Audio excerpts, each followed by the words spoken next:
Tackaberry was born in Brockville, Canada.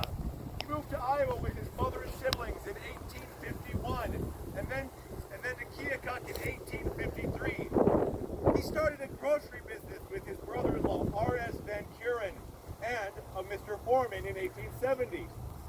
In 1879, that company moved from Keokuk to Sioux City. The company here eventually became known as William Tackaberry and Company after both Van Kuren and Foreman retired in 1883. In 1901, the business became the William Tackaberry Company. They built a new warehouse in 1916 at the corner of 3rd and Floyd.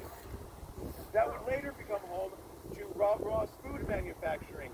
This monumental building at 3rd and Floyd is still standing, and if you're driving on the 4th Street Viaduct, or the Floyd Viaduct, just south of 4th Street, on the 3rd floor of that building, you can still see it says Tackaberry. So that is the William Tackaberry building. Today it's a tire retreading facility. One more to go.